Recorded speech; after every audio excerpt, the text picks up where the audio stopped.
the paradox of productivity. When doing more means doing less. We live in a culture that worships busyness, where the ticking of the clock feels like a countdown, where every idle moment feels like a missed opportunity to do more. But what if the very act of doing more, of pushing harder, of filling every second, is quietly destroying the very thing you seek to build? Productivity. Neuroscience shows us that the brain is not a machine. It is a living network. And like any network, it has limits, thresholds beyond which performance begins to decline.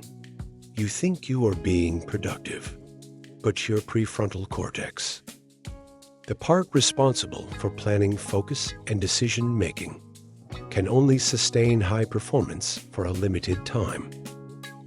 When you exceed that time, you do not just become tired. You become less intelligent, less creative, less emotionally balanced. Your brain starts making shortcuts. It starts relying on habits, not insights. This is the paradox of productivity. When doing more does not mean achieving more, it often means achieving less, with more stress, more burnout, and less meaning. You are not designed for constant acceleration. Your brain thrives in rhythms. It operates in cycles, like waves of focus and rest, of tension and release. But we ignore these rhythms. We glorify the grind. We reward the sleepless nights, the overloaded schedules, the always-on mentality, as if effort alone was the answer. But psychology tells a different story. Attention is a limited resource, and every decision you make, every task you switch to, drains a small amount of cognitive energy. This is called decision fatigue, and it is why after a long day of shallow work, you feel mentally drained even if you did not truly accomplish anything meaningful. You were busy, but you were not effective. You were moving, but not progressing. True productivity is not about doing more things. It is about doing the right things, with clarity, with focus, with intention. Your brain rewards deep work, a state of intense concentration where distractions fade and time dissolves. This is where flow happens.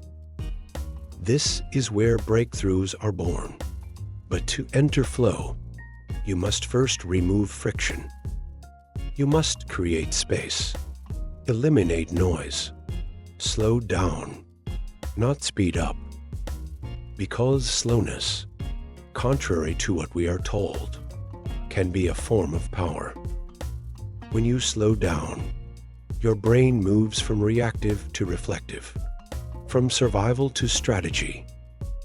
This is the domain of the default mode network, a brain system activated during rest and introspection, where creativity, insight, and self-awareness are born. This is why your best ideas often come in the shower, on a walk, in silence, not in the chaos of multitasking.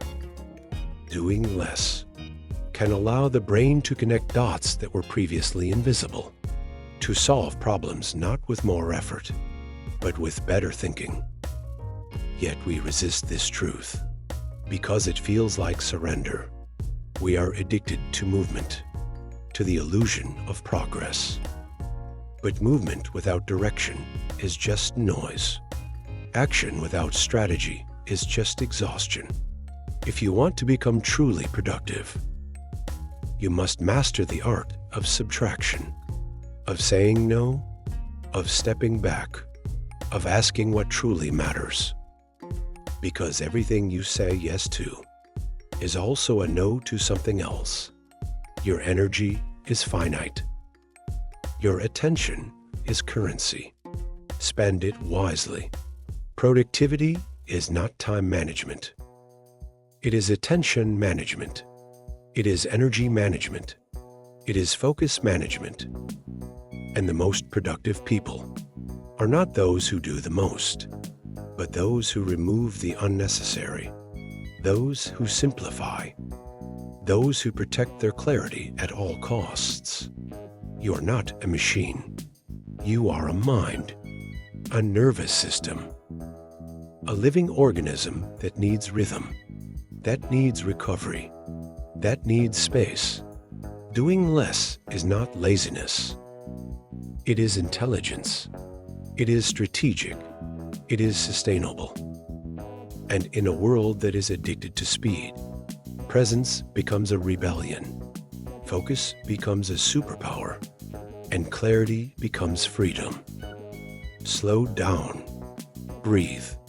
Step back. Not to quit, but to aim. When you align your efforts with intention, when you choose quality over quantity, when you protect your brain's limited resources, you unlock a different kind of productivity, one that feels lighter, one that moves deeper, one that lasts longer. This is not about doing nothing. It is about doing what matters. This is not about escaping work. It is about elevating how you work.